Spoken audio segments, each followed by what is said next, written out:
Hello friends, గోధుమ పిండితో నెల రోజుల పాటు స్టోర్ చేసుకునే స్నాక్స్ని ఈజీగా చేసేయచ్చు. మీ పిల్లలకి బయట ఫుడ్ పెట్టకుండా కొంచెం హెల్తీగా ఇంట్లోనే స్నాక్స్ని ప్రిపేర్ చేసుకోండి.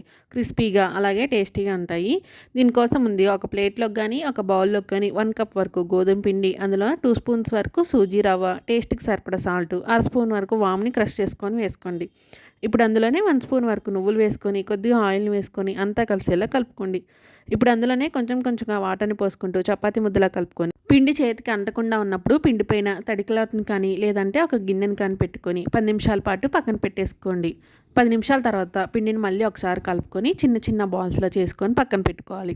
ఇప్పుడు ఒక పిండి ముద్దను తీసుకొని చపాతీలా పల్చగా చేసుకొని వీడియోలో చూపిస్తున్నట్టుగా డైమండ్ షేప్లో లేదంటే మీకు నచ్చిన షేప్లో కానీ కట్ చేసుకొని వేడిగా ఉన్న ఆయిల్లో వేసి మీడియం ఫ్లేమ్లో క్రిస్పీగా అయ్యేంత వరకు ఫ్రై చేసుకుంటే గోధుమ పిండితోటి క్రంచీ స్నాక్స్ రెడీ అయిపోతాయి. మరి ఈ స్నాక్స్ రెసిపీ ఎలా అనిపించిందో కామెంట్ సెక్షన్లో కామెంట్ చేయండి. అలాగే వీడియో నచ్చితే లైక్ చేయండి, షేర్ చేయండి, సబ్స్క్రైబ్ చేసుకోండి. బాయ్.